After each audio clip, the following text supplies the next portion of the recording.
Hi, second graders. Welcome back to math this week. We're going to continue working on our personal financial literacy. Just to review some of the vocabulary words that we've learned already, we've talked about deposit and withdrawal. Deposit is when we are adding money into our bank. Withdrawal is when we're taking money out of our bank.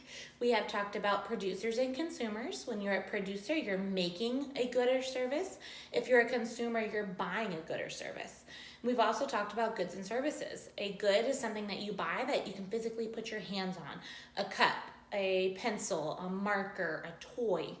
A service is something that you're paying someone to do for you, whether it's to go get your hair cut, whether it's to go get your nails done. Any of those are a service that you're paying someone to do for you. The next two words we're going to add to our vocabulary for personal financial literacy are borrowing and lending.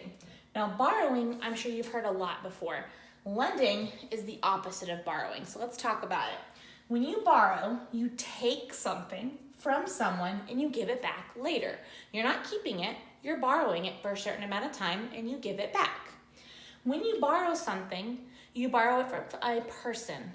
The person who is letting you borrow it is the lender. When you lend, you give something to someone that they will bring back later. So again, if you are borrowing something, you're taking from someone. If you are lending, you're letting someone take it. So some examples. I borrowed books from the library. I am taking them from the library with the intention of giving them back.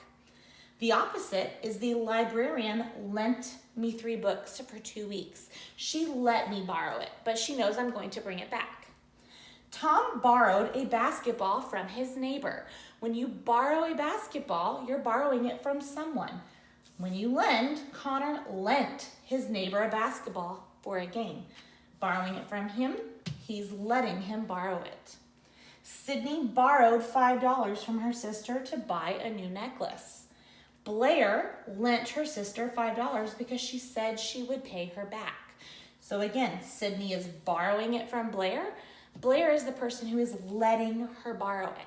So we're going to talk about that and how that applies to math, because you can be a responsible borrower and an irresponsible borrower.